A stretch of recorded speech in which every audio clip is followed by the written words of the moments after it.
It's a long break for 7 years. I think my last trip here was year 2008. But I was coming for year 2001 for the Young Global Leader for Tomorrow. And remember, I never heard about the Davos when I came. But when I came, in the Switzerland, so many young people demonstrate. It was such a horrible thing that and I asked them, why did they do it? They say, anti-globalization. And I say, why? Globalization is a great thing. Why people don't like it? And then we come all the way for 2 hours here. There's a machine gun. There's a people checking. I say, oh God, is that a forum or is it a prison we're gonna go? Is that? But when I joined the forum as the Young Global Leader, I was thrilled by so many ideas. For the first 3-4 years, I learned what does the globalization mean? What does the corporate citizenship mean? What about social responsibility mean? All these new ideas, and I see so many great leaders talking about leadership, and I benefit a lot. And the year 2008 and 2009, when the financial crisis came, I think it's better go back to work, because we can never win the world by talking. So go back, spend 7 years. Now I come back, I think it's time to do something return, because I learned so much. Let's talk 12 about years that. ago. So why I should not talking to the young global leader of today, sharing with them how we've gone through. We have over 100 million buyers visiting our site, shopping our site every day. And we created 100 million every day. We created 14 million jobs for China, directly and indirectly. And we grow from 18 people to 30,000 people, 18 people in my apartment, to now we have 4 big campus. Compared to 15 years ago, we were big. But compared to 15 years later, we're still a baby. How big will you be 15 years from now? I think 15 years ago, I told my team that 15 years, in the past 15 years, we grow from nothing to this size. And 15 years later, I want people to know about Alibaba, know Taobao, because it's already everywhere. I want 15 years ago when we talk about what is e-commerce, why small business can using this e-commerce, this internet, can do business across the nation. And I hope 15 years later, people forget about e-commerce because they think it's like electricity. Nobody thinks it's a high tech today. Now, this is something that I don't want 15 years later. We still walk on the street talking about why and how e-commerce can help people. Pretty small IPO, 250. Yes, yeah, the largest IPO in the history of Wall Street. We raised. And number 2 was a Chinese bank. Thank you. I remember year 2001, we went to raise some 5 million, 3 million venture capitalist dollars in the USA and got rejected. And I say we come back raising a little bit more. But I think, what we think more about is for $25 billion, how we can spend the money efficiently, because this is not the money, this is the trust from the world, the trust from those people. They want to do better jobs to help more people. They want to have a good return. So I think gives me more pressure, because when our market cap is bigger than IBM, for a certain day we're bigger than Walmart.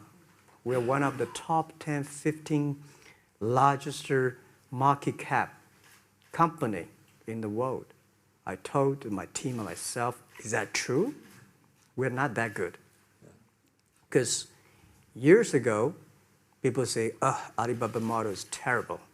Does not make money, have this and that, all the big bad things, because Amazon is better, eBay is better, Google is better, and There's no such model like Alibaba in the USA. So I told myself and people, we were better than people thought. But today, when we are that big size, I said, no, we are not that good as people thought. We're just a company 15 years old. Average age is 27, 28 years old, young people. We're doing something that human beings have never tried. Well, my grandfather was a tiny landlord, was considered, after liberation, was considered to be a bad guy. So I know how tough it was when I was a kid. I tried, there's an examination that young people, if you want to go to university, you have to take the examinations. So I failed 3 times. But a lot of fail. I failed for funny things that I failed a key primary school test for 2 times. And I failed 3 times for the middle schools. And you will never believe in Hangzhou, my city, there's only 1 middle school that lasts only 1 year.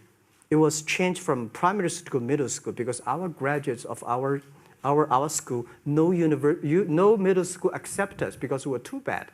I think we have to get used to it. We're not that good. Even today, we still have a lot of people reject us. I think when I graduated from universities, and before I, for 3 years I tried to fill in the universities. So I applied jobs for 30 times. Got rejected. I went for a police. They said, no, you're not good. I went to even the KFC. When KFC came to China, come to my city, 24 people went for the job. 23 people were accepted. I was the only one guy. And we went for police. 5 people, 4 of them accepted. I was the only guy that I received it. So to me, being turned down, rejected. Oh, by the way, I told you that I applied for Harvard for 10 times, rejected. Actually, Jack, the name was given by a lady in tennis. She's a tourist. She came here and she said, came to Hangzhou. We become a pen friends. Ma Ring is so difficult to pronounce. So she said, do you have an English name? I said, don't. So can you give me an English name? She said, okay. She said, my father called Jack, my husband called Jack. What do you think about Jack? I said, good. In a building called the USA Bank. I don't know whether the USA Bank is still there or not, but there's a building. And my friend opened a small office, which is like only 10% bigger than this room. And there are a lot of computers in there. And he said, Jack, this is internet. I asked, what is internet? He said, search whatever you want. At that time, they used Mosaic. Very slow, right? Yeah. And I said, I don't use it. I don't want to type because computer is so expensive in China. If I destroy it, yes, I cannot pay. He said, just to search it. So I searched the first word, beer. I don't know why, because it's easy to spell, baby. And I see beers from Germany, beers from USA, beers from Japan. But there's no beer from China. And I say, okay, type the second word is China. No data. 1995, no data about China. So I talked to my friend, why not make something about China? So we made a small, very ugly looking page called China. It's something like I did a translation agency, we listed on there. It was so shocking.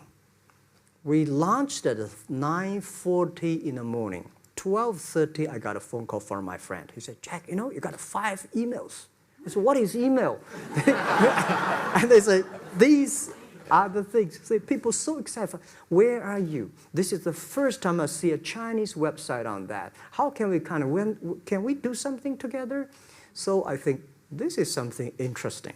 So we should do it.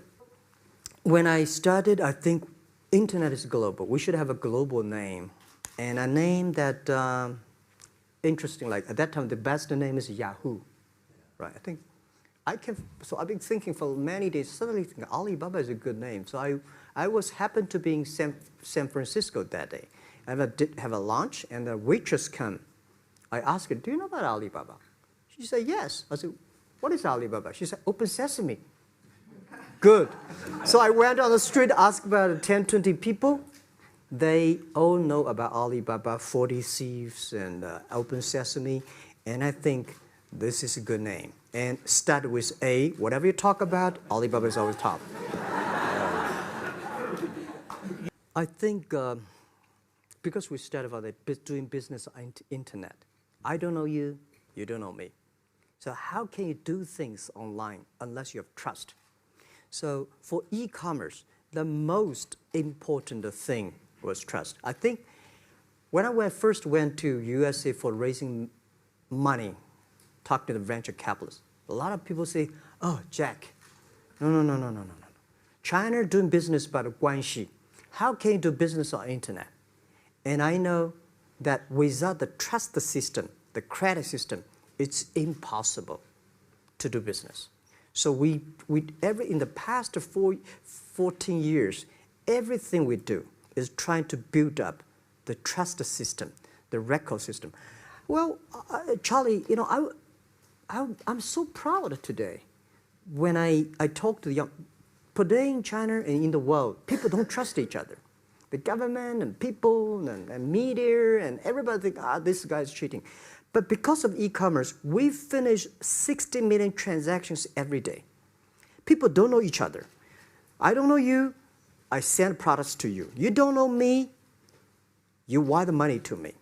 And I don't know you, I give a person a package, I don't know him. He took something to cross the ocean, cross river, and send. This is the trust. We have at least 60 million trust happening every day.